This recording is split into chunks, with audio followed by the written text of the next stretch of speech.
dulu saya semangat-semangatnya wirid, wah ratusan ribu. Sampai kemudian kiai saya mengatakan, sudah saatnya kamu berhenti wirid. Loh, lalu kamu mulai mendengarkan alam semesta berpikir. Jangan-jangan selama ini kita berzikir itu kan sibuk mendengarkan zikir kita sendiri sampai tidak bisa menembus makna dari zikir itu sendiri. Buktinya Abu Marlo ketika subhanallah, subhanallah, maha suci Allah kan ya. Subhanallah, subhanallah, subhanallah. Apa yang terjadi? Justru Abu Marlo yang merasa lebih suci dari orang-orang sekarang. Kemana-mana pegang tasbih, subhanallah. Itu keren gue ngomong subhanallah tapi yang ngomongnya jadi ngerasa suci ya. Sekarang kan bukan tasbih Gus yang pencet-pencet elektronik gitu. Itu yang masuk surga pencet-pencetannya itu. Kenapa? Karena sesuatu yang berlebihan, melampaui batas, Allah tidak suka. Ya. Pada saatnya engkau diam dan mulai mendengarkan kata Allah di Quran, burung-burung juga bertasbih. Pernah dengar nggak kamu? Belum, ya. Jangan baca di Qurannya saja, buktikan, dengarkan tasbihnya burung, dengarkan tasbihnya angin, dengarkan tasbihnya dedaunan, dengarkan zikirnya alam semesta. Itu ternyata justru kita masuk ke dalam suasana meditatif. Sudah tidak lagi menghitung jumlah, sudah tidak lagi bergantung pada angka-angka. Kita benar-benar mengheningkan cipta, menyatu dengan kesemestaan. Oh benar, ternyata daun itu ada isyarat-isyarat yang dia sampaikan ke alam semesta menjadi zikir, menjadi wirid, menjadi pujian pada Allah. Dan itu keren banget, enak banget rasanya. Kalau masih terjebak dalam tanda kutip dalam hitung-hitungan, kamu kalau wirid ini nanti dapat fadilah ini. Kita terjebak pada fadilah. Kalau dapat kita merasa ini prestasi dari kegiatan kita, kalau tidak dapat kita akan mempersoalkan. Katanya kalau udah wirid Fatihah 100 kali sehari tidak akan pernah kekurangan. Faktanya aku mulai dikejar-kejar utang dan sebagainya. Allah Maha Pengampun, Allah Maha mengampuni segala macam dosa, tapi ada satu klasifikasi dosa yang tidak diampuni. Nah, kalau sampai ada, kita itu hanya kebetulan saja dipakai oleh Allah atau dipakai oleh alam semesta untuk menyampaikan kebenaran. Tapi itu pun tidak menjadikan kita kebenaran itu sendiri. Ya. Merasa benar itu baru saja berbuat salah. Oke. Itu lebih baik merasa salah. Itu baru saja berbuat benar.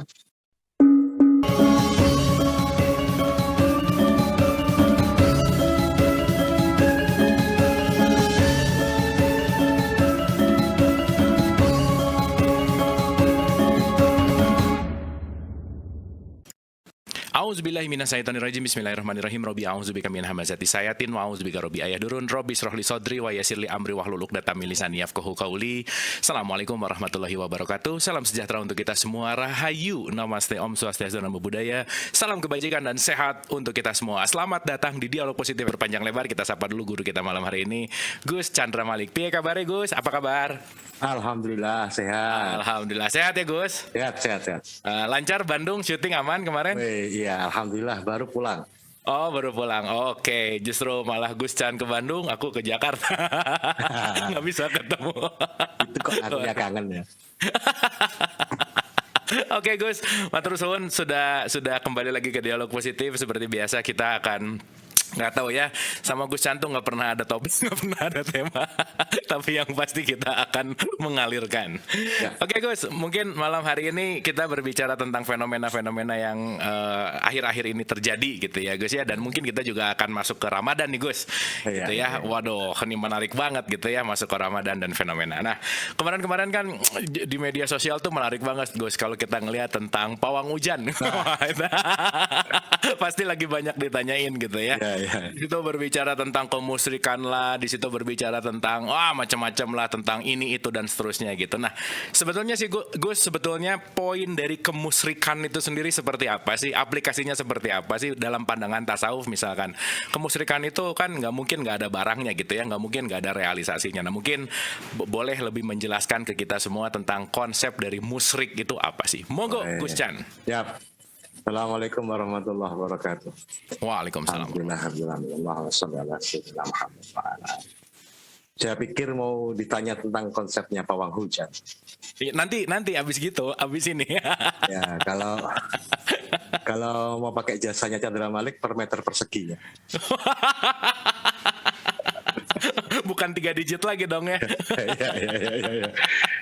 Ya yang paling mudah itu ya sirkuitnya dikasih terop aja kayak orang kawinan gitu kan. Tutupinnya susah amat ya. Alhamdulillah.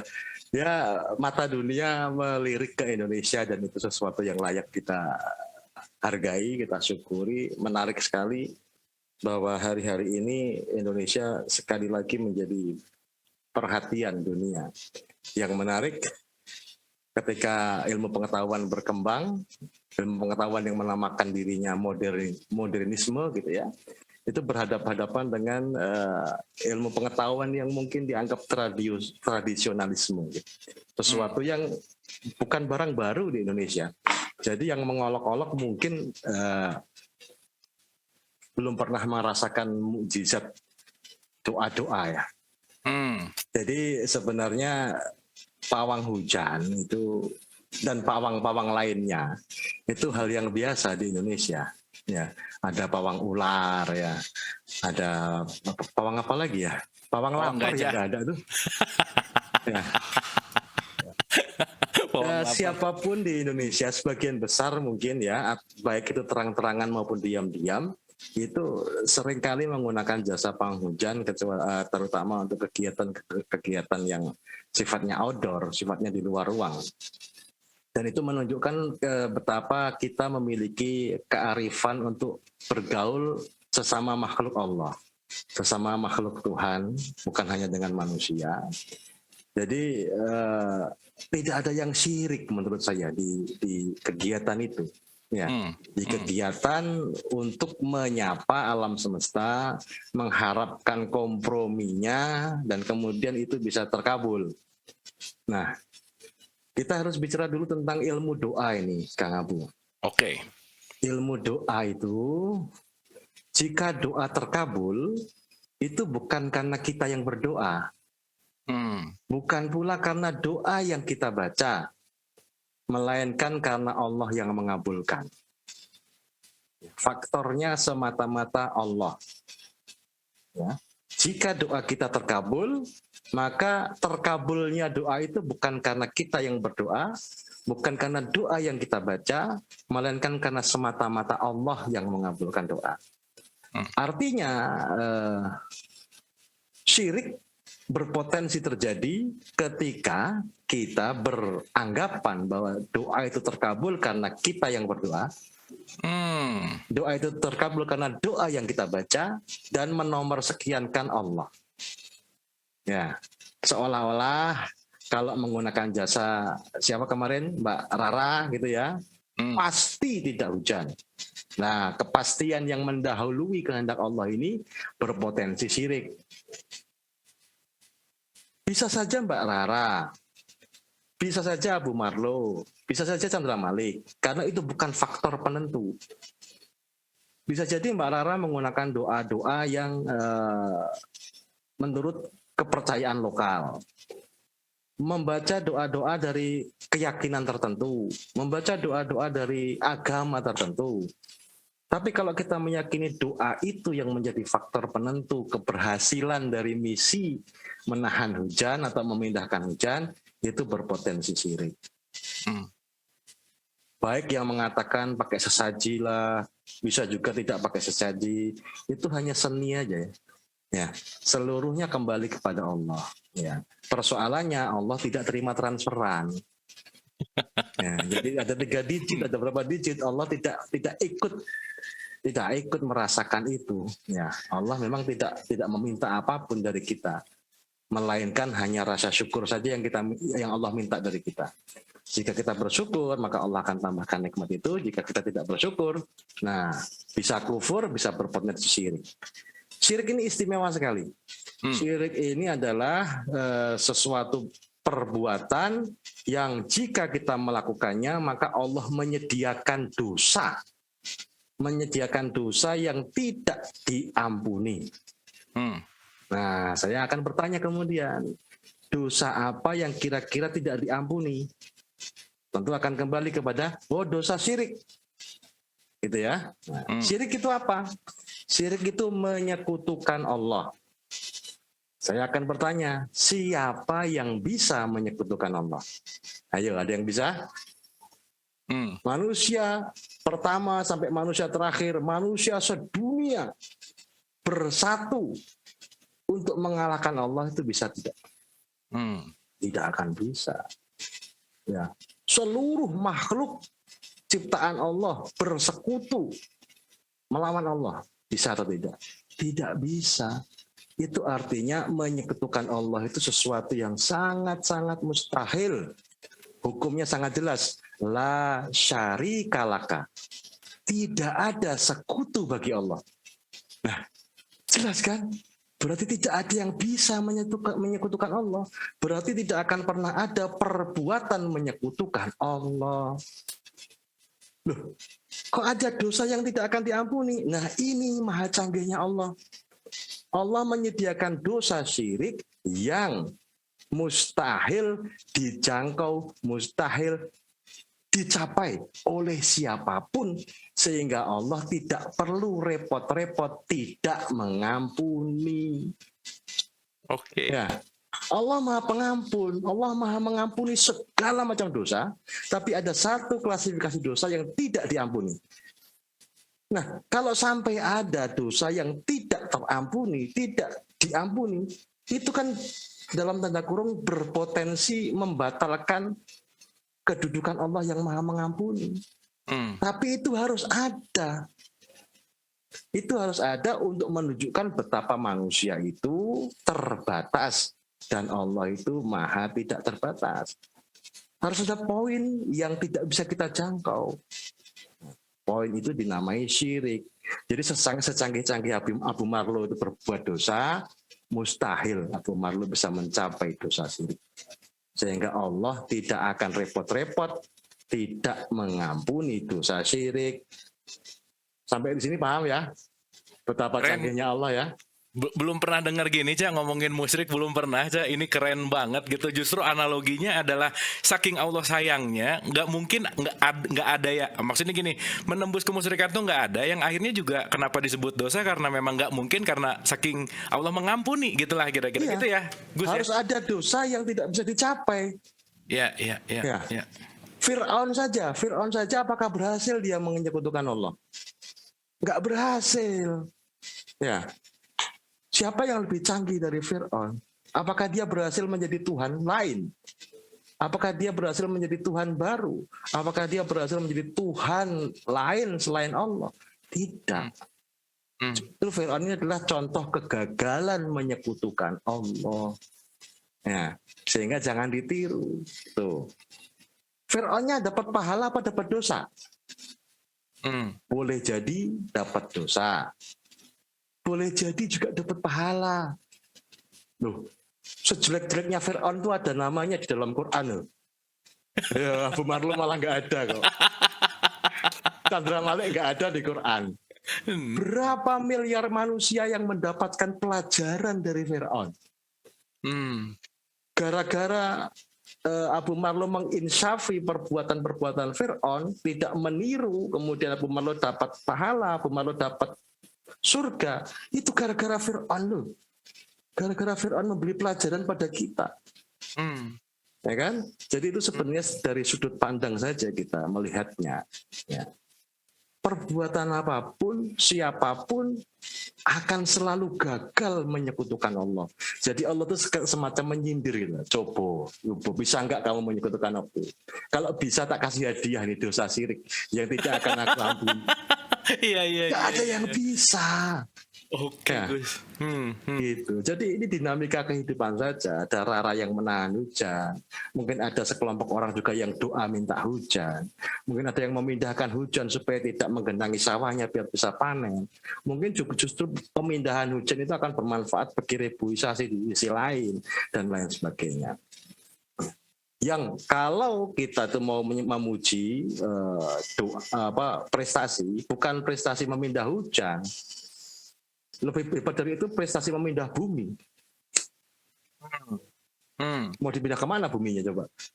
Nggak ada yang bisa kan? Nah, tetap aja di orbitnya. Gitu. Jadi itu sesuatu yang baik-baik saja. Dulu memang kita, orang-orang tua kita suka ke klinik dulu. Sekarang suka ke klinik.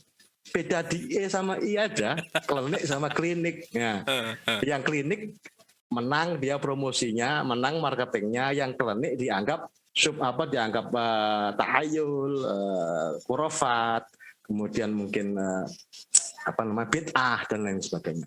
Tapi itu semuanya persepsi. Oke. Wah, ini menarik sih Gus. Kalau statementnya gini ya kan sekarang banyak sekali yang jadi akhirnya nyinyir gitu ya. Wah, itu konsepnya bahwa mempersekutukan lah apa. Nah, kalau berbicara memberhalakan gitu Gus, kan itu juga perlu kita sadari gitu ya, bahwa ya balik lagi kan seperti mengambil kekuatannya Tuhan lah atau apa dan seterusnya, yang kita harus belajar sama Firaun supaya kita juga tidak mengikuti jejaknya. Nah, dalam kehidupan nyata gitu Gus, gimana sih supaya kita terbebas atau nggak ke bawah-bawah untuk menjadi musyrik itu tadi gitu? Monggo. Ya. Soal memberhalakan ini. Ya. Pernah suatu ketika ada seseorang yang seumur hidupnya, anggaplah dari umur 0 lah, karena sejak lahir dia menuruni kebiasaan orang tuanya. Sejak umur 0 sampai umur 70 tahun, dia menyembah patung. Meminta kepada patung itu. Sampai kemudian di usianya yang senja dia menyadari, loh, selama ini aku minta ke patung ini tidak pernah diberi oleh patung itu. Nah, kreatif ini. Akal spiritualnya muncul. Oh, kalau patung ini tidak mengabulkan doaku, maka mulai detik ini aku akan berdoa kepada Tuhan patung ini. Pada Tuhan si patung ini. Wahai Tuhan patung ini, aku minta bla bla bla bla bla. Itu menggetarkan langit. Kenapa? Karena Tuhan patung ini, yaitu Allah Subhanahu wa Ta'ala, mengabulkan doa orang itu. Malaikat protes. Loh, nanti dulu Tuhan. Dia selama 70 tahun itu menyekutukanmu. Dia memberhalakan Tuhan. Ya, dia menyembah selain engkau.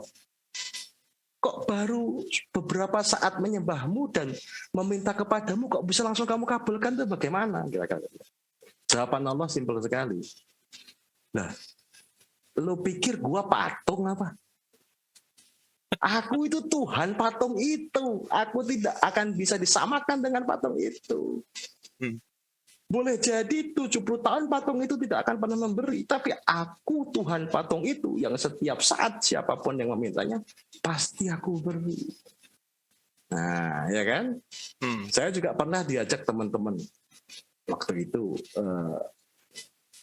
Mbak Ii, Mbak Tri Utami, Dewa Bujana, teman-teman yang berkeyakinan Hindu, ya, teman-teman yang berkeyakinan kepercayaan kepada Tuhan, ya, mengajak saya ke Pulau Nusa Dua kalau nggak salah ya. Kami tur religi lah kira-kira, dari pura satu ke pura lainnya, ke pura satu pura lainnya, sampai ada pura yang di dalam gua. Di dalam gua tuh gede banget lubangnya dan di situ banyak pura. Ada sekitar 9 pura kalau saya tidak salah ingat. Ya. Saya diajak, teman-teman sangat nyaman mengajak saya karena saya tidak rewel. Ya. Beliau-beliau dengan keyakinannya membakar dupa, kemudian memuji dan lain sebagainya. Saya pun begini, pakai peci. Ya. Santri saya yang derek ke saya, yang ikut saya tanya, loh, terus nggak apa-apa tadi? Apa nggak syirik? Loh, kamu itu bagaimana? Patung itu juga makhluknya Allah. Ya. Dia juga berhak mendapatkan kabar bahwa tidak ada Tuhan selain Allah dan Muhammad adalah utusan Allah. Jadi Gus baca apa? Ya aku baca Assalamualaikum patung. Ya. Ya. Asyhadu an la ilaha illallah wa asyhadu anna Muhammadar Rasulullah. Tidak ada Tuhan selain Allah dan Muhammad itu utusan Allah. Itu ya. Seksenono. Yuk sekarang ucapkan pelan-pelan gitu. Ya. Ya aku memuji Allah tetap dan mengkabarkan kabar gembira telah datang seorang utusan yang bernama Muhammad SAW tanpa aku melakukan kontradiksi terhadap teman-teman yang punya keyakinan lainnya. Silakan, tidak ada pemaksaan di situ. Karena sebesar-besar usahaku hanya sampai pada batas dakwah. Aku bukan pemberi hidayah. Ya, jadi tidak mungkin tidak baik kita melakukan overlapping terhadap tugas-tugas ketuhanan, itu bukan tugas kita. Ya, manusia berdakwah, Allah yang memberi hidayah, manusia berproses, Allah yang menentukan hasilnya. Hidup menjadi nyaman-nyaman saja sejak itu kan. Nah, persoalannya mungkin sebenarnya bukan syirik, tapi kufur. Itu yang sering terjadi. menutupi kebenaran, menutupi nikmat-nikmat Allah seolah-olah kitalah yang lebih hebat dari siapapun. Ya. Kalau syirik saya pikir kita tidak akan pernah mampu. Syirik itu dosa yang sangat tinggi, tertinggi yang tidak bisa dijangkau oleh siapapun. Wah, keren Gus, mantap Gus, mantap. Tapi Gus tadi bicara tentang dakwah ya Gus ya. Kalau saya rasa kita bisa ngelihat juga akhir-akhir ini justru dakwah yang harusnya penuh dengan damai gitu ya. Adem kan Gus Chan luar biasa gitu ya, memberikan contoh sama muridnya bahwa itu kan keyakinannya mereka gitu. Nggak usah juga ngeributin, nggak usah gimana-gimana dan seterusnya gitu kan. Bahkan kalau kita bicara Quran juga kan kata-katanya roba hazal bait, sembah pemilik rumahnya jangan rumahnya kan gitu ya. Kira-kira. Nah, kalau sekarang kita bicara gini Gus, akhir-akhir ini gitu ya, kalau kita ngelihat yang dakwah kok jadi cenderung kayak yang jadi mendesak atau jadi ngejelekin lah dalam tanda petik, mengkafirkan, mengbid'ahkan dan seterusnya, dan itu marak sekali gitu akhir-akhir ini. Ada fenomena apakah Gus? Apakah Islam ini udah kehilangan rahmatan lil alaminnya dengan egonya karena mungkin mayoritasnya gitu? Gimana menurut Gus Chan tentang dakwah? Memang seperti yang disampaikan Gus Dur, paling mudah, paling enak itu mengatasnamakan Allah. Karena Allah tidak bisa kita konfirmasi. Ya, Tuhan tidak bisa kita konfirmasi. Saya bilang, saya melakukan ini atas perintah Tuhan. Abu Marlo kan nggak bisa minta konfirmasinya, nggak bisa tabayun ke Allah kan ya. Iya. Maka kegiatan apapun yang mengatasnamakan Tuhan itu selalu leluasa untuk klaim sepihak. Ya. Dan itu bisa menjadi indikasi bahwa kita memaksakan kebenaran. Kebenaran tidak bisa dipaksakan, kebenaran hanya bisa diwasiatkan. Tawasau bil haq wa tawasau bis sabr, ya, mewasiatkan kebenaran. Ya, menyampaikan kebenaran. Si penyampai kebenaran itu pun belum tentu kebenaran itu sendiri, dan pasti bukan. Ya, kebenaran itu mutlak miliknya Allah. Ya, kalau kita hanya kebetulan. Ya. Itu loh. Kita itu hanya kebetulan saja dipakai oleh Allah atau dipakai oleh alam semesta untuk menyampaikan kebenaran. Tapi itu pun tidak menjadikan kita kebenaran itu sendiri. Ya. Merasa benar itu baru saja berbuat salah. Oke. Itu lebih baik merasa salah. Itu baru saja berbuat benar. Manusia itu kata orang-orang tua sejak dulu adalah tempatnya salah dan dosa. Kita ini wadahnya salah dan dosa, bukan wadahnya kebenaran. Wadahnya kebenaran itu kitab suci. Kita ini bukan kitab suci. Ya. Kita ini wadahnya dosa dan kesalahan yang oleh karena itu ajaran keyakinan apapun selalu mengajak kita untuk membersihkan wadah. Wadahnya siapa? Ya diri kita sendiri. Ini yang harus terus-menerus dibersihkan. Jangan repot-repot membersihkan orang lain atau wadah lain. Ya, kita memiliki tanggung jawab yang sangat besar terhadap wadah kita sendiri untuk bisa menerima kebenaran dari Allah, kebenaran dari risalah Rasulullah. Wadahnya yang harus dibersihkan. Nah, pemaksaan atas nama Tuhan, pemaksaan kebenaran itu ujung-ujungnya pasti akan merasa benar dengan menyalahkan orang lain. Tidak pernah ada dakwah yang mengatasnamakan Tuhan itu kok terus kemudian menyalahkan diri sendiri. Tidak bisa. Padahal lebih baik menyalahkan diri sendiri daripada menyalahkan orang lain. Coba kalau aku ngomong sama Abu Marlo, Kang Abu, maaf ya, aku ini tahu ilmu tasawuf, tapi tidak semuanya aku sampaikan yang membuat Kang Abu Marlo sholatnya tidak khusyuk. Sholatmu yang tidak khusyuk itu bagian dari dosa-dosaku juga. Ya, makanya berilmu itu berat. Ya. Tugas kemursidan itu bukan mengajarkan ilmu, tapi menjaga kerahasiaan ilmu. Ya. Nah, ketika harus merahasiakan suatu ilmu yang mungkin tidak bisa disampaikan secara umum, itu kan menanggung rasa bersalah yang besar sekali. Nah, ketika kita melihat, wah ini sebenarnya harusnya diluruskan, wah ini sebenarnya harusnya dikoreksi, wah ini sebenarnya harus dibeginikan, dibegitukan, tapi kita memilih untuk diam. Gak bisa kita menilai diam itu iman yang terendah, walaupun Rasulullah mengatakan itu. Ya, untuk diam itu susah sekali. Banyakan dari kita itu kan lebih suka bicara. Para sufi disebut imannya paling rendah pun akan, ya memang benar iman kami tidak lebih tinggi dari kalian, akan begitu. Ilmu merendahnya sangat baik, ya. Ya tidak apa-apalah. Kalau kan ada ungkapan nih, kalau ada sesuatu kemaksiatan, ingatkan dengan tanganmu. Kalau tidak bisa dengan tanganmu, dengan perkataanmu. Kalau tidak bisa dengan perkataanmu, dengan doamu, ya. Kalau tidak bisa dengan doamu, ya dengan diammu, dan itu selemah-lemahnya iman. Para sufi mungkin akan memilih yang selemah-lemah iman itu daripada bergerak dengan alasan imanku sudah cukup kuat, pengetahuanku sudah cukup banyak, dan ini saatnya bagiku untuk mengingatkan orang banyak. Wah, itu bahaya ya, potensinya luar biasa kehilangan dirinya. Ya, bisa kehilangan diri itu, menganggap diri lebih hebat itu justru menghilangkan diri kita sendiri. Muhammad itu pernah ditawari, Kang Abu Malu. Gimana? Apakah mau dibikin semuanya beriman? Ya, Allah pernah begitu.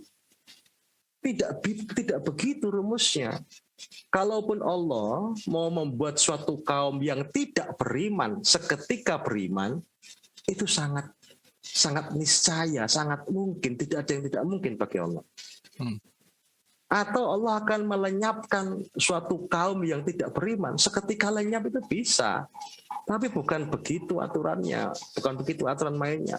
Allah menciptakan kaum yang beriman dan kaum yang tidak beriman supaya jelas pembedanya. Mana yang beriman, mana yang tidak beriman. Jadi asalkan kita paham betul kaidah-kaidah dasarnya, hidup itu bisa berdampingan dengan nyaman. Oke. Gus, kalau aku perhatikan gitu ya, orang-orang yang masuk ke jalur tasawuf gitu ya, lebih kepada masuk ke dalam konteks esensi spiritual Islam tuh lebih adem gitu Gus. Nah, yang jadi pertanyaannya gini, kan sekarang kita bicara ulama gitu ya Gus ya, ulama itu warasatul anbiya gitu, di mana ulama-ulama ini yang benar-benar menjadi tokoh-tokoh untuk tetap menyebarkan agama gitu. Nah, tetapi menariknya juga yang kadang-kadang dalam tanda petik itu justru yang provokasi, radikalisme dan seterusnya juga dari kalangan dalam tanda petik ulama itu sendiri gitu. Pertanyaannya adalah apakah setiap ulama itu pasti memiliki ilmu tasawuf nggak sih Gus sebenarnya? Adakah kurikulumnya harus ngerti tasawuf dulu baru bisa jadi ulama gitu kira-kira? Gimana pandangan Ya, Gus? kalau para pejalan ilmu tasawuf itu bukan ulama. Sebutannya mungkin yang lebih tepat itu salikin. Orang-orang yang menjalankan suluk. Ya. Mungkin kalau dalam kategori tertentu akan disebut orang-orang solih. Orang-orang yang berbuat baik. Ya. Berbuat baik itu kan kepada siapapun tanpa ada syaratnya. Ya. Beda dengan kalangan ulama itu kan kalangan orang-orang alim, orang-orang yang memiliki ilmu. Ya. Satu dan lainnya itu juga memiliki tanggung jawabnya, memiliki amanahnya, memiliki kekurangan dan kelebihannya. Ya. Al-ulama warasatul anbiya. Ulama itu pewaris Nabi. Kenapa ada sebutan pewaris Nabi? Karena nabinya sudah tidak ada. Ya. Muhammad SAW itu kan nabi terakhir. Dan tidak ada nabi setelahnya. La nabi ya ba'dah. Tidak ada nabi setelahnya. Oleh karena itu kemudian ada pewaris-pewarisnya. Yang kurang lebih jarang sekali diteliti adalah kenapa kenabian Muhammad itu ditutup tapi kerasulannya tidak. Ya. La nabiya ba'dah wa rasulah. Ya, tidak ada nabi setelahnya dan seorang rasul. Kerasulannya tidak ditutup, Pak Marlo. Kerasulannya tidak diakhiri. Kalau kerasulannya diakhiri, maka wa asyhadu anna Muhammadar Rasulullahnya menjadi tidak ada lagi, menjadi pensiun, menjadi hilang. Selama masih ada dan selama-lamanya memang ada asyhadu an la ilaha illallah, maka selama itu pula ada wa asyhadu anna Muhammadar Rasulullah. Justru yang perlu kita tanyakan, kalau ada pewaris Nabi, apakah ada juga penerus Rasul?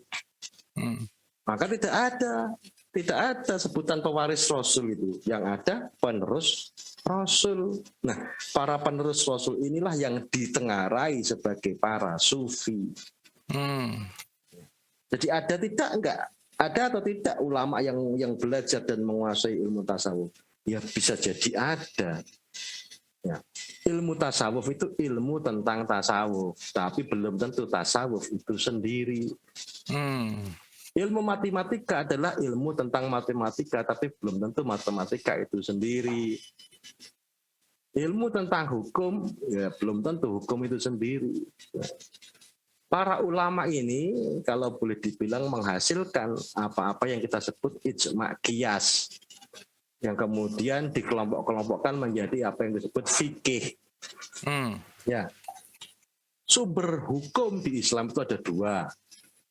Pertama Al-Quran, kedua As-Sunnah.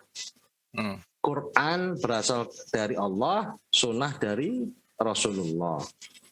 Sunnahnya Rasulullah itu mengintisaripatikan dari apa yang disampaikan Allah, difirmankan Allah dalam Quran. Ya. Quran menghasilkan hukum-hukum yang sifatnya wajib. Yang wajib ini tidak akan turun kelas menjadi sunnah. As-sunnah itu segala sesuatu perbuatan, perkataan Rasulullah termasuk diamnya. Ya. Segala sesuatu perbuatan Rasulullah termasuk diamnya, itu sunnah. Nah, sunnah ini menghasilkan hukum-hukum yang sifatnya sunnah, tidak akan naik menjadi wajib. Ya. Tidak akan naik menjadi wajib. Nah, Quran, sunnah, ini dua pegangan bagi kaum muslimin, bahkan bagi manusia sesungguhnya. Nah, yang ketiga itu yang disebut fikih. Fikih ini apakah hukum? Bukan. Fikih itu bukan hukum. Fikih itu pandangan hukum.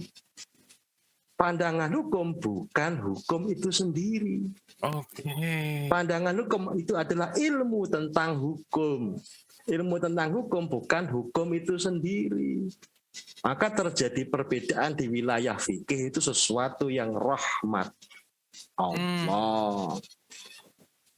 Terjadinya perbedaan fikih, perbedaan pandangan hukum, itu tidak menjadikan hukum-hukum itu menjadi berubah. Ya, hukum yang disertai hukuman itu adanya di wilayah hukum itu, bukan di wilayah pandangan hukum. Ya, tidak setiap hukum disertai hukuman loh, Mas Adri. Oke. Nah, hukumnya sholat 5 waktu apa? Wajib. Wajib. Hukumannya kalau tidak sholat 5 waktu? Ya dosa, neraka gitu. Siksa. Kapan itu? Kenapa? Kapan itu? Kan statementnya sih di akhirat gitu misalnya. Oh, gitu ya. Hukumnya mencuri. Dosa haram. juga sama. Ada hukumnya mencuri haram. Hukumannya apa? Oh ya balik ya ke hukum ada hukum dunianya mungkin kalau misalnya di kita Arab pakai Quran dan Sunnah. Ya. Hukum yang mencuri haram. Hukumannya apa? Potong tangan, kan jelas. Kapan itu? Ya nggak nanti. Langsung potong tangan. Loh, kok bisa gitu ya? Ya. Hukumnya puasa Ramadan apa? Wajib. Hukumannya apa? Hukumannya tidak puasa. Ayo. Hukumnya zina apa? Hukumnya zina haram. Hukumannya apa? Rajam. Langsung. Ya, jadi sayangnya pakai online YouTube sih. Kalau kita langsung ketemuan saya lebih terbuka lagi nanti. Ya. Iya. Ini baru nggak juga sih Gus ya. Itu kalau curi langsung, tapi kalau urusan puasa, sholat nanti gitu ya kadang-kadang ya. Nanti itu pun belum tentu jadi ya kalau Allah mengampuni. Ya.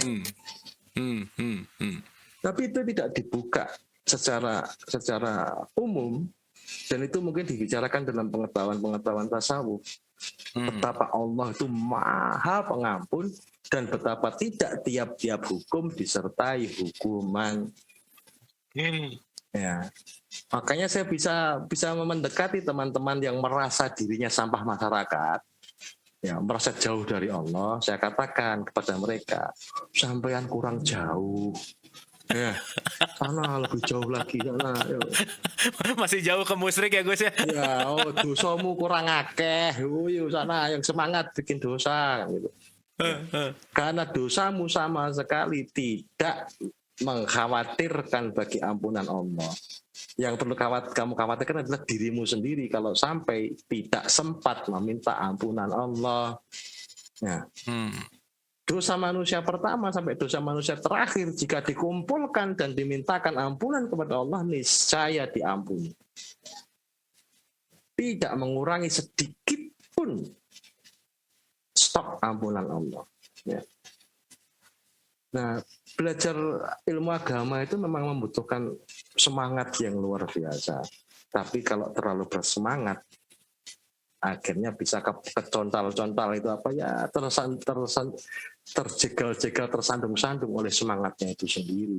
Sehingga tidak melihat kemurnian, kearifan, kemaharahman-rahiman Allah dalam menyediakan agama sebagai fasilitas kehidupan. Wah, keren Gus. Mantap dosanya ya. Mantap hukumannya kan ya, baru mikir sekarang ya. Benar-benar Gus, dan ini jadi tiba-tiba terpercik gitu ya tadi statement Gus Chan bahwa setiap hukum dan hukuman gitu ya poinnya. Nah, berarti kan kalau sekarang kita melakukan sesuatu dengan dasar takut gitu Gus. Kan kita tuh kayak banyak ditakut-takutin gitu ya Gus ya. Kalau gini dosa begini, kalau gini hukumannya gini gitu. Ya justru kita melakukannya dalam konteks takut gitu. Nah, sehingga kalau takut itu kan jadi keluar dari keikhlasan gitu. Nah, gimana tuh menurut Gus Chan yang kita tuh didogma dengan kalau begini takut, jadi akhirnya fearness-nya tuh tinggi banget gitu. Gimana Gus? Bagus-bagus saja mengajarkan rasa takut pada diri sendiri dan kepada orang lain. Tapi jangan hanya mengajarkan rasa takut.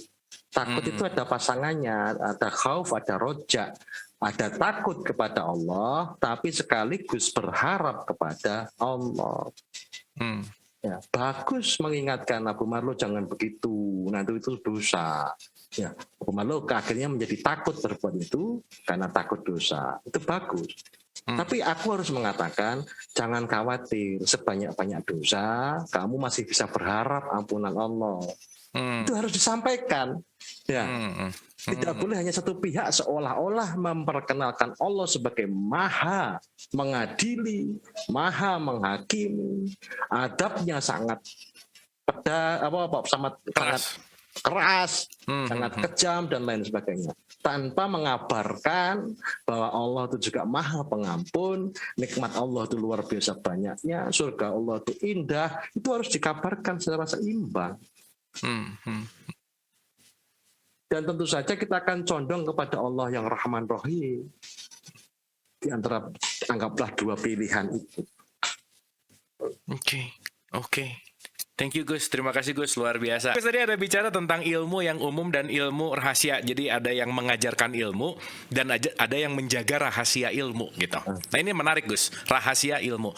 Bukankah ilmu itu harus diajarkan, tetapi ini konsepnya kok malah dirahasiakan gitu. Nah dakwah itu kan bukannya mengajarkan, tetapi merahasiakan itu poinnya gimana sih sebetulnya Gus? Ya nggak usah jauh-jauh. Ilmu tentang seks aja loh, seks. Kita serba salah mau ngajar ke anaknya. Ini diajarkan apa enggak? Itu nanti bisa sendirilah. Mau diomongin kita sungkan sama anak-anak kita sendiri. Kalau nggak diomongin, sekarang katanya ada ilmu tentang seksual yang secara modern. Tapi faktanya kita akan selalu canggung untuk ngobrol tentang itu kepada anak-anak kita. Berarti kan ada ilmu yang harusnya disampaikan, ada ilmu yang harusnya tidak disampaikan. Baru soal ilmu seks saja. Ya, belum tentang, bahkan di dalam agama juga ada pelajaran ilmu tentang seksualitas ada. Tapi kalau kita bukan dalam kapasitas mengajarkannya, kita akan selalu belepotan untuk mengajarkan itu. Nah, dalam hal menyampaikan ilmu ada satu hal yang penting. Apa itu? Hak dan wewenang. Abu Marlo punya hak dan wewenang atau tidak menyampaikan ilmu itu? Saya nih dapat di Google ilmu kedokteran. Saya kumpulkan orang, kemudian saya ngajar ilmu kedokteran, ngambil dari Google. Boleh enggak? Enggak boleh, karena saya tidak punya hak dan wewenang. Oke. Dokter pun lulusan kedokteran tidak kemudian dia bisa membuka lembaga pendidikan mengajarkan ilmu kedokteran. Dokter itu padahal. Ya. Yang punya ilmu dan wewenang adalah dosen fakultas kedokteran, guru besar fakultas kedokteran gitu ya. Itu baru bisa menyampaikannya. Dokter-dokter itu ketika dia lulus atau mungkin sebelum dia lulus, dia sudah diikat dulu dengan apa yang kita sebut sebagai kode etik. Kode etik itu pasti akan meliputi dua hal. Satu, sesuatu yang boleh disampaikan kepada umum. Dua, sesuatu yang tidak boleh disampaikan kepada umum. Kan begitu. Jadi tidak selalu tentang ilmu agama saja. Dalam kehidupan itu selalu ada yang sifatnya umum, terbuka, ada yang sifatnya khusus dan tertutup. Kalau dibuka semua, ilmu kedokteran, ya kukut, apoteknya bubar. Ya. Kalau ternyata COVID bisa sembuh dengan tanaman di pekarangan kita, nggak perlu pakai swab, nggak perlu pakai PCR, nggak perlu pakai vaksin. Wah, yo bisnisnya berantakan. Jadi rugi ya Gus ya. Nah, Oke. nah, kalau orang dagang kuliner, ketahuan harganya tuh sekian, kemudian dinaikkan 300%. Ya orang marah-marah makan itu. Tapi akan ada rumusnya. Kalau kamu bisnis kuliner, kamu produksinya sekian, kamu masih bisa memiliki potensi menaikkan harga sampai 3 kali lipat. Tapi jangan bilang-bilang sama orang-orang. Nah, kalau bilang-bilang, ya restoran ya kerutuki watu lah. Ya. Jadi selalu ada yang disampaikan kepada umum, ada yang tidak. Ada yang di atas meja, ada yang di bawah meja. Oke. Dan ada yang what stays on the table, stays on the table, kata orang-orang Intel. Tidak boleh sampai keluar, kan gitu. Agama juga begitu. Di tataran tertentu mungkin para mursyid akan mengatakan, asli nih, Gusti Allah ki ngene lho, cung. Nah, akan begitu. Tapi tidak mungkin disampaikan di tempat umum. Nah, yang itu gimana, Kiai? Ya biarkan itu di situ. Memang konsepnya di situ. Ada yang di situ, ada yang di sini. Yang di sini itu punya tugas dan menangnya sendiri. Yang di situ juga punya peran dan fungsinya sendiri. Dengan begitu kehidupan itu akan dinamis. Itu yang aku. Jadi tidak boleh atas nama semangat dakwah kemudian semua disampaikan, tidak boleh. Mantap Gus, keren Gus. Ini Quran kan selalu ngomong gini, Gus, sedikit dari kamu yang bersyukur gitu ya. Golongan yang masuk ke dalam yang rahasia itu juga sedikit. Apakah ini akan selalu dalam tanda petik gitu ya, small circle gitu Gus? Sedikit karena kan sebagian besar selalu tuh dalam konteks mayoritas itu kan tidak mendapat petunjuk lah dalam tanda petik gitu. Apakah akan selalu seperti itu Gus? Ya hukumnya akan selalu mengerucut. Selalu mengerucut. Kehidupan ini segitiga sama puncak. Segitiga sama puncak. Artinya apa? Ini memang puncaknya, ini dasarnya. Tapi kalau diputer, ini jadi puncak, ini jadi dasar. Kalau diputer, ini jadi puncak, ini jadi dasar. Selalu begitu. Segitiga sama puncak. Ya. Jadi yang menjadi dasar itu tidak lebih rendah daripada yang puncaknya. Yang menjadi puncak tidak lebih tinggi daripada dasarnya. Karena puncak disebut puncak dihitung dari dasar. Ya. Dasar disebut dasar itu tolak ukurnya juga puncak kan begitu. Satu dan lainnya saling bergantung. Satu sama lainnya saling mengandalkan, tidak berdiri sendiri. Jadi ya baik-baik saja lah itu. Jadi yang lebih sedikit belum tentu lebih baik loh. Yang lebih sedikit belum tentu lebih baik. Yang lebih banyak belum tentu lebih jelek. Ataupun sebaliknya, yang lebih banyak belum tentu lebih kuat. Yang lebih sedikit belum tentu lebih lemah. Ya, kita bisa ngobrol Israel jumlahnya berapa orang itu. Ya, berapa orang-orang Israel itu, tapi bisa menguasai dalam tanda kutip dunia, mempengaruhi arah pergerakan dunia. Sedikit loh itu. Minoritas itu kata siapa? Minoritas dalam jumlah atau dalam kuantitas atau dalam kualitas? Nah, disebut khusus ya tentu saja teorinya sama dengan deduksi-induksi itu. Ada yang umum, ada yang khusus. Ketika mengkhusus, ya tentu saja menyedikit. Oke. Pelajaran zikir juga gitu. Pelajaran wirid. Dulu saya semangatnya wirid. Wah, ratusan ribu. Oke. Satu wirid aja 100.000. Seharian bisa menghabiskan waktu untuk wirid. Sampai kemudian kiai saya mengatakan, sudah saatnya kamu berhenti wirid. Loh gimana nih maksudnya? Wirid kan bagus ya, memuji Tuhan ya. Malah suruh berhenti gitu. Ya, sudah saatnya kamu berhenti wirid. Lalu kamu mulai mendengarkan alam semesta berwirid. Alam semesta berzikir. Jangan-jangan selama ini kita berzikir itu kan sibuk mendengarkan zikir kita sendiri sampai tidak bisa menembus makna dari zikir itu sendiri. Oke. Nah, buktinya Abu Marlo ketika subhanallah, maha suci Allah kan ya.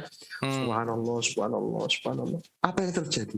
Justru Abu Marlo yang merasa lebih suci dari orang-orang sekarang. Ayo. Bukan menegaskan, meneguhkan Allah maha suci, tapi Abu Marlo malah menjadi sok suci. Kemana-mana pegang tasbih, subhanallah. Wah. Itu keren gue ngomong subhanallah tapi yang ngomongnya jadi ngerasa suci ya. Sekarang kan bukan tasbih Gus yang pencet-pencet elektronik gitu. Itu yang masuk surga pencet-pencetannya itu. Nggak ada dosanya dia. Nah, sudah saatnya engkau berhenti. Kenapa? Karena sesuatu yang berlebihan, melampaui batas, Allah tidak suka. Ya.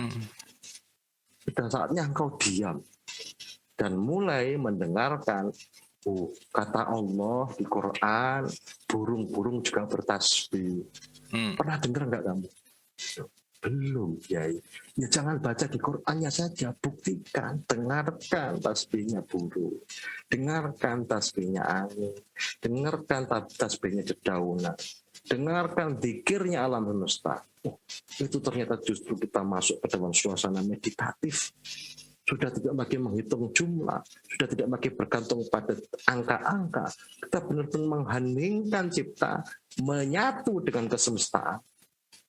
Oh benar, ternyata daun itu ada isyarah-isyarah yang dia sampaikan ke alam semesta menjadi zikir, menjadi wirid, menjadi pujian pada Allah. Dan itu keren banget, enak banget rasanya. Wah keren Gus. Nah, kalau masih terjebak dalam tanda kutip dalam hitung-hitungan, kamu kalau wirid ini nanti dapat fadilah ini. Kita terjebak pada fadilah. Kalau dapat kita merasa ini prestasi dari kegiatan kita, kalau tidak dapat kita akan mempersoalkan. Katanya kalau udah wirid Fatihah 100 kali sehari tidak akan pernah kekurangan. Faktanya aku malah dikejar-kejar utang dan lain sebagainya. Mempertanyakan keyakinannya sendiri nanti. Mempertanyakan ajaran itu. Konflik di dalam. Kenapa? Karena terjebak fadilah. Ya. Abu Marlo yang mana? Antara meyakini keraguan dan meragukan keyakinan. Meyakini keraguan ya. Oke, keren Gus. Meyakini keraguan atau meragukan keyakinan. Batasnya tipis. Wah, keren Gus. Keren. Ini nyambung sama teman kita di YouTube juga tentang zikir ya, mumpung kita pas lagi bahas ini. Gus, ikhtiar wirid apakah bisa berguna mempertajam ucapan kita? Wah, ini nih, ucapan yang dipertajam gara-gara wirid gitu. Gimana Gus tuh? Sebenarnya lisan kita, beda antara lidah sama lisan ya. Lidah itu perangkatnya. Lisan itu produk outputnya yang berupa sesuatu perkataan. Sebenarnya lisan kita itu tajam. Tapi kemudian kita sendiri yang menumpulkannya. Tumpulnya lisan itu karena apa? Karena kita mengucapkan sesuatu yang tidak ada gunanya. Sia-sia. Yang kedua, karena kita mengucapkan dusta. Ya. Yang ketiga, kita mengkhianati ucapan kita sendiri. Tiga itu yang menumpulkan. Saya ulangi, yang pertama, lisan itu kita menumpulkan lisan kita sendiri dengan mengucapkan perkataan yang sia-sia. Kedua, mengucapkan perkataan yang dusta. Ketiga, mengucapkan perkataan yang kita khianati sendiri. Ya. Tiga itu menumpulkan lisan. Yang menajamkan apa? Ya tentu saja sebaliknya. Ya, mengucapkan perkataan yang bermanfaat. Mengucapkan perkataan yang mengajak atau mewasiatkan kebenaran. Mengucapkan perkataan yang kita jaga amanahnya. Contohnya, Kang Abu, aku mau ke Bandung. Ya, tanggal berapa kemarin? 16 sampai 20. Oh ya Gus, kita ketemuan ya. Oke. Abu Marlonya malah ke Jakarta. Atau akunya yang malah nggak usah ngontak Abu Marlo, ntar malah repot. Padahal kita ini kan sudah saling berkomunikasi untuk bertemu, tapi kita saling apa? Saling menumpulkan lisan masing-masing. Ya, tapi kalau kita jadi ketemuan serepot apapun, berusaha ketemu karena kita sudah mengagendakan satu sama lain, itu menajamkan lisan masing-masing. Nah, tapi lisan yang tajam ini seringkali disalah tafsirkan. Wah, itu lidahnya tajam tuh, omongannya pedes, nggak enak kan gitu ya. Nah, itu bukan lisannya yang tajam, itu lisan yang tumpul itu sesungguhnya malah. Kenapa? Karena lisan itu salamatul insan fi hifdil lisan. Selamatnya manusia itu bergantung kepada lisannya. Lisan ini bergantung kepada hati. Ini sambungannya langsung. Jadi tajamnya lisan selalu bersumber dari tajamnya hati. Kalau hatinya tumpul, lisannya tumpul. Itu yang menyakiti orang kebanyakan. Bahkan menyakiti diri sendiri. Kalau hatinya tajam, maka dia akan menjadi sensitif, dia akan menjadi empatik kepada kehidupan. Zikir, fungsinya di mana? Lah, zikir itu letaknya di mana? Kamu meletakkan zikir di mana? Apakah di lisan? Apakah di hati? Kalau kita merunut dasarnya, ala bidzikrillahi tatma'innul qulub.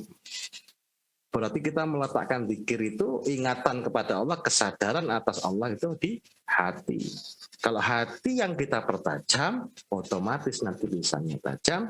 Bisa jadi apa-apa yang engkau ucapkan akan dikabulkan oleh Allah. Lisannya tajam, perkataannya tajam. Oke. Ini ada sambungannya juga relate banget, Gus. Pertanyaannya gini. Pandangan tentang diam itu emas gimana sih menurut Gus Chan? Gitu ya. Kan ucapan juga bisa dalam tanda petik menyakiti gitu. Diam emas itu menurut tasawuf gitu ya, menurut sufi itu gimana, Gus? Monggo. Ya, gini. Allah tidak menyukai seseorang yang mengatakan sesuatu yang tidak dia kerjakan. Ya. Nah, itu kan sesuatu yang tadi saya sampaikan. Kita sering melisankan perkataan-perkataan yang sia-sia. Atau perkataan-perkataan yang dusta. Atau perkataan-perkataan yang kita khianati sendiri. Diam itu menjadi emas karena itu. Ya. Karena kita melisankan sesuatu, lebih baik kamu berkata-kata yang baik, kata Rasulullah. Kalau tidak bisa kamu berkata-kata yang baik, maka lebih baik diam. Ya. Dia menjadi emas karena itu, karena kita memilih kata terbaik, kita memilih makna terbaik dan lain sebagainya. Diam itu susah banget. Kenapa kok susah? Karena sejak lahir kita sudah diajari bicara, bukan diajari diam. Iya, anak kecil, diam nggak gitu ya, diajak ngomong. Orang tuanya sendiri, anaknya belum bisa ngomong, diajak ngomong terus kan. Maka pertumbuhan spiritualitas kita akan mengikuti kelas-kelas yang mengajari kita diam. Kelas meditasi, kelas ini, kelas itu, belajar diam. Ya, diam menjadi sesuatu yang luar biasa. Itu ada Mas Januar udah ada tangan juga. Ya, oke. Gus, kita ini takut pada pegel kasihan yang ngerasain Gus. Jadi kita ke Garut dulu sebelum ke Mas Januar, nanti kita ke Garut dulu ke Kang Rudi dulu. Mangga Kang Rudi silakan. Oke, terima kasih Kang Abu. Assalamualaikum warahmatullahi wabarakatuh.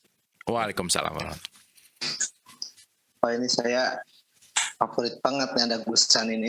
Terima kasih. Karena Gus Chan ini saya pikir orang yang paling serius, Abu. Jadi serius banget gitu. untuk sebuah humor aja dipikirin gitu. Saking nggak ada kerjaan sih itu. Makanya saya udah bikin alarm, ada Gus Chan nih di DPR, langsung stay di sini. Sebenarnya saya ingin ada Gus Chan di sini, ada Kang Abu gitu. Agak-agak usul gitu. Jadi humor sup yang tertukar sama DP gitu. Jadi akan seru nanti. Gus Chan yang bertanya ke Kang Abu, soalnya saya lihat ya Kang Abu ini luar biasa, Gus. Luar biasa ini tentang Quran. Terus saya pernah ikuti dari YouTube-nya untuk pembahasan ikhlas, luar biasa gitu. Luar biasa gitu. Jadi saya pingin momen tuh Gus Chan gitu bertanya gitu kan. Gus Chan juga host kawakan itu. Bukan Kang Rudi, saya belum bisa masuk humor sufi soalnya belum memenuhi kualifikasi Kang Rudi itu. Iya, enggak di humor Khawatir sufinya. nanti honornya tertukar tuh. Oke. Ya akan saya bayangkan akan seru gitu ya. Jadi dan lagian kalau ada Gus Chan ini saya enak aja nanya apapun gitu terjawab dan puas gitu. Nah sekarang ini pertanyaannya Gus gini, kadang tuh saya merasa tahu tapi tidak merasa gitu. Walaupun merasa, saya tidak mengalami gitu. Jadi pingin tahu, merasa dan mengalami itu gimana gitu. Soalnya tahu aja nggak merasa, hambar gitu ya. Merasa aja kalau nggak mengalami, ya nggak menjadi guru. Karena kan di Indonesia guru adalah pengalaman adalah guru yang terbaik gitu. Jadi jangan sekedar tahu, saya pingin rasa, pingin mengalami juga gitu ya. Tertarik untuk jadi itu dan cara untuk suluk tadi bisa jadi salik gitu. Itu saya tertarik sekali itu. Okay. Nah gitu aja Gus Chan. Terima kasih Kang Abu. Mudah-mudahan usulannya. Ya. Oke Kang Rudi nuhun pisan Kang Rudi. Atur nuhun. Monggo Gus, silakan Gus. Ya. Pernah dan sering saya sampaikan bahwa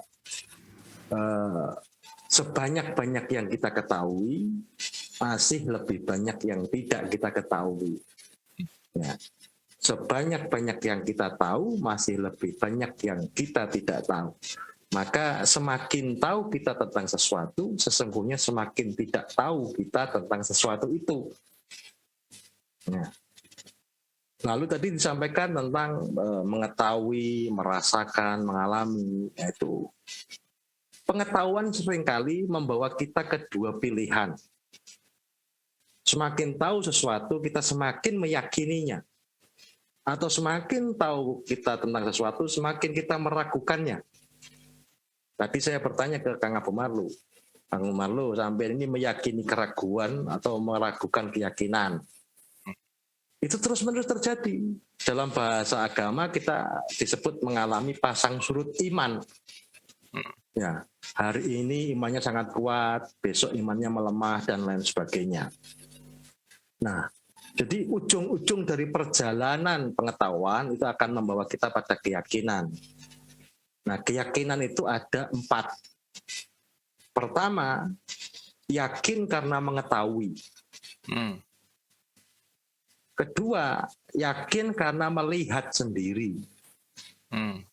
Ketiga, yakin karena mengalami sendiri. Keempat, yakin karena merasakan sendiri. Ilmal yakin, ainul yakin, hakul yakin, ikmal yakin. Ya. Meyakini karena mengetahui sendiri, contohnya apa? Contohnya kalau mau memasak nasi goreng loh ya. Kita kalau bicara nasi goreng terpaksa ngomong minyak goreng. Nanti ada yang tersinggung nggak ya? Nasi goreng nggak bisa direbus ya? Yang ada yang ngantri Gus. Iya. Nasi goreng nggak bisa direbus, nggak bisa dikukus, harus digoreng, harus pakai minyak goreng. Apalagi tukang gorengan ya. Aduh. Itu yang ketawa-ketawa kebanyakan teman-teman yang berbahasa Sunda. Goreng itu kan artinya jelek ya. Minyak goreng, minyak jelek. Ya. Kita tahu betul bahwa untuk bikin nasi goreng itu perlu minyak goreng itu sendiri tadi, perlu bawang, brambang, cabai, nasi kemarin mungkin ya. Itu pengetahuan. Ya, pengetahuan. Meyakini sesuatu berdasarkan yang kita ketahui. Itu namanya ilmal yakin. Untuk sampai pada tahap berikutnya, kita harus melihat sendiri minyak gorengnya, melihat sendiri nasi kemarinnya, melihat sendiri bawang, berambang, cabai, dan lain sebagainya, melihat sendiri. Tanpa pernah melihat sendiri, itu sama saja kita hanya mengumpulkan sobekan-sobekan resep di majalah. Ya, bayangkan kalau ibu-ibu itu suka mengumpulkan resep tanpa pernah memasaknya.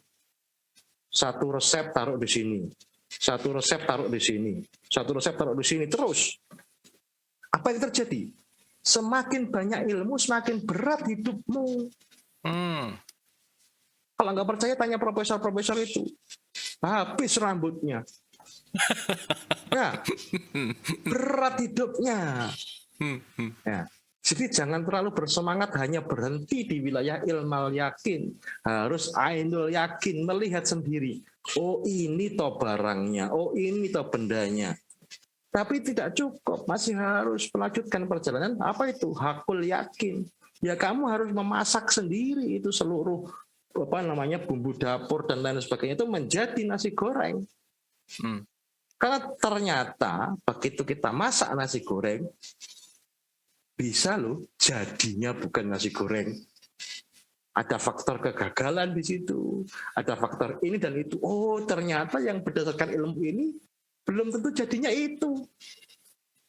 Harus mengalami sendiri. Oh ternyata yang tidak ditulis di buku-buku itu adalah kepletian minyak. Ya. Oh yang tidak ditulis di situ adalah kalau apinya kegedean gosong. Oh yang tidak ditulis di situ ternyata adalah banyak sekali. Itu kita harus mengalami sendiri. Hakul yakin itulah yang mendewasakan pengetahuan karena kita memiliki yang disebut pengalaman. Sudah punya resepnya, sudah belanja punya bahan-bahannya, sudah mengalami sendiri masaknya, harus melanjutkan perjalanan lagi ke ikmal yakin atau sempurnanya keyakinan.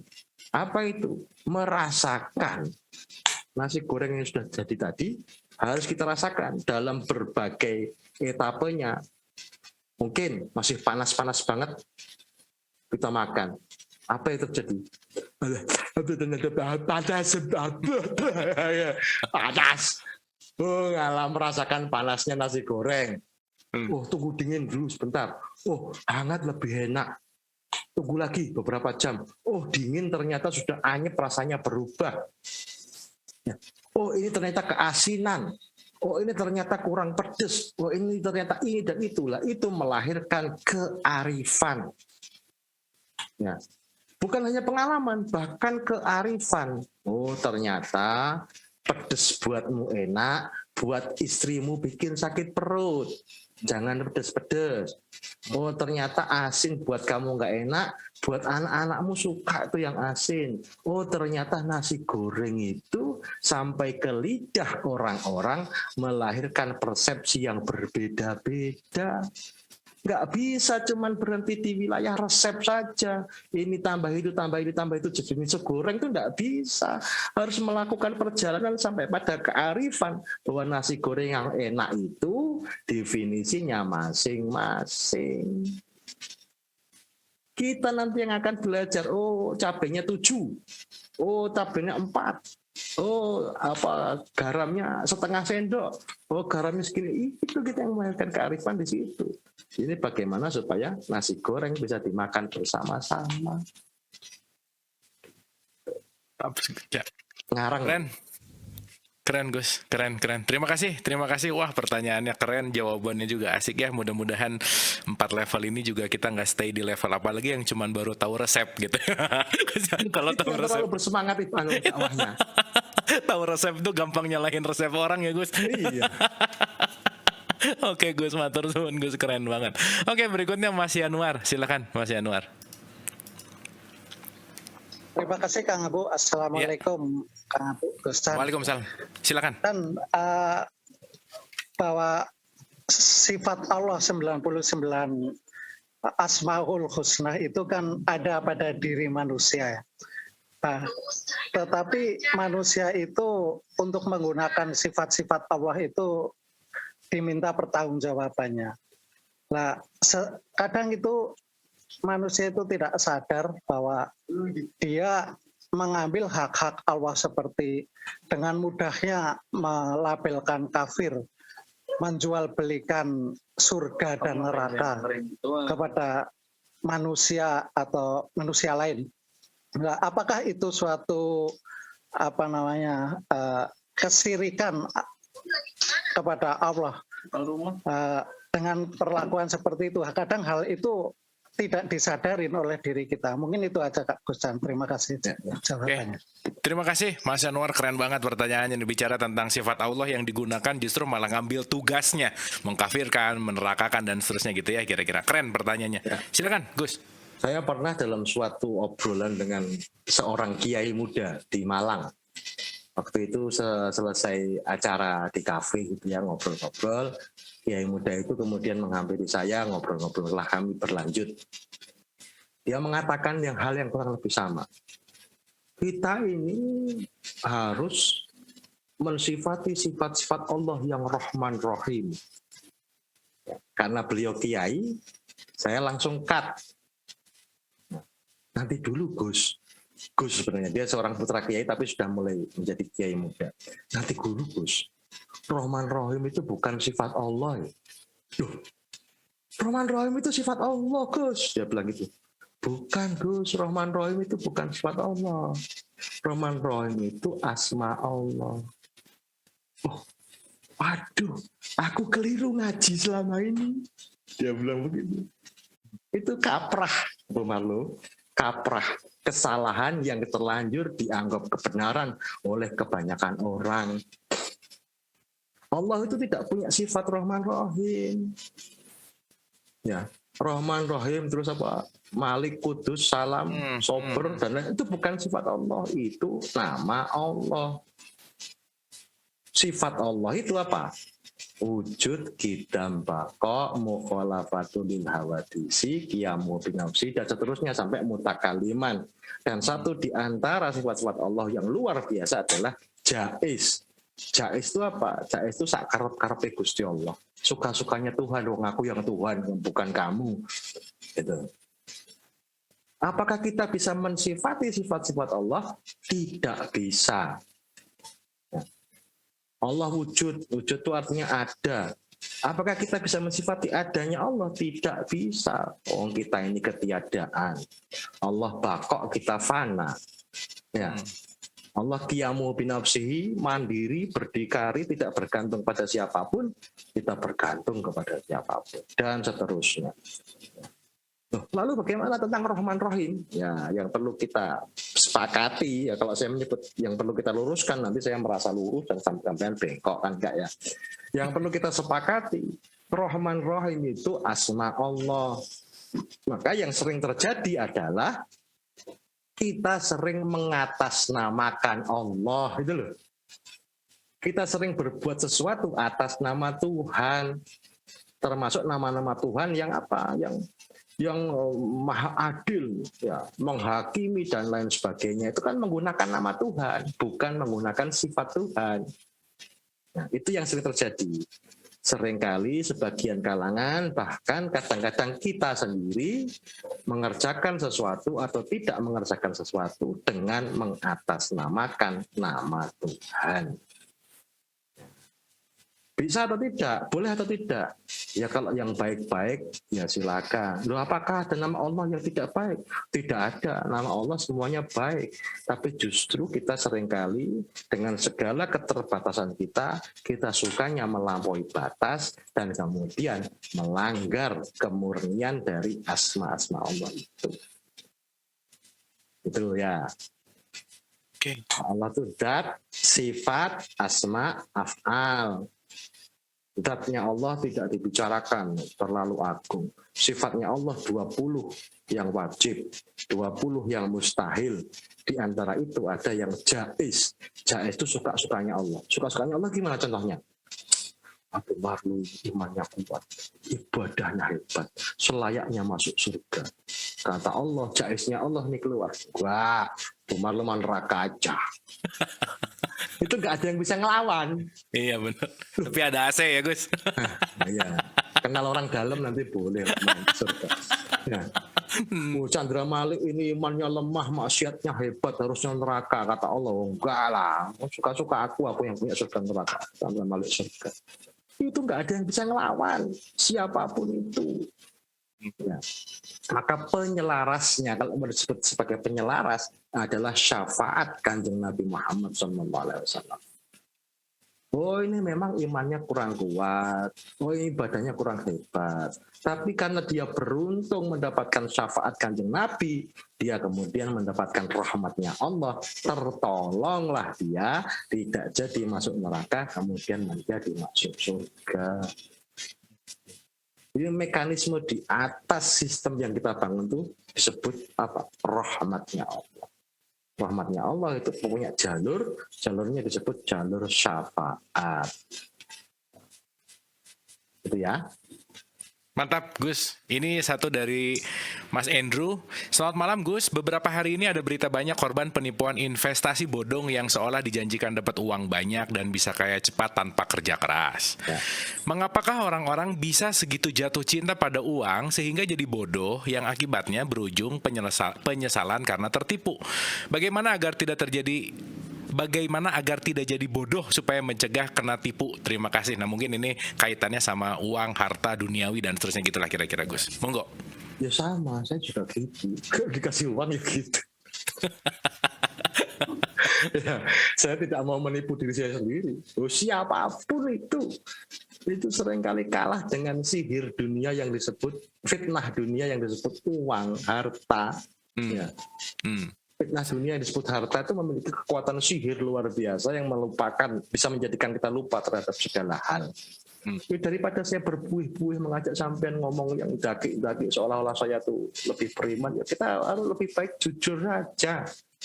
Nah, di hadapan uang, di hadapan harta, kita itu sangat mungkin tuh lalai. Salah. Kalau sampean pengen jawaban yang lebih hebat, yang ngundang ustadz lain aja. Nah. Ini kita bisa berbeda soal Tuhan, tapi kita sama soal uang ya Gus. Iya. Boleh berbeda pendapat, asalkan jangan berbeda pendapatan. Kalau berbeda pendapatan udah repotnya. Nah, tapi agama itu memberikan fasilitas untuk apa? Untuk menghadapi persoalan ini. Ya. Siapapun itu di hadapan harta itu akan cenderung lupa.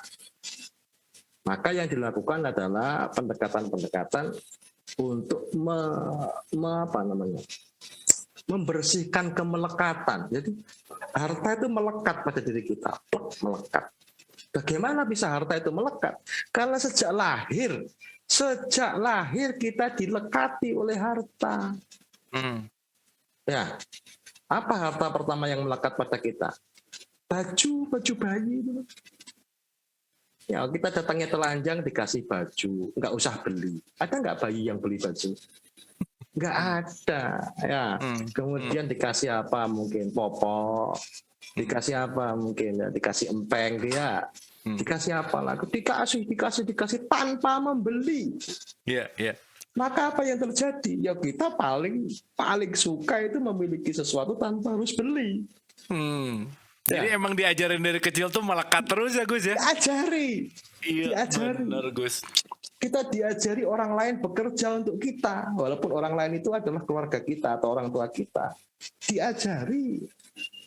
Maka tentu saja kita lebih suka mendapatkan sesuatu secara paling mudah daripada secara susah.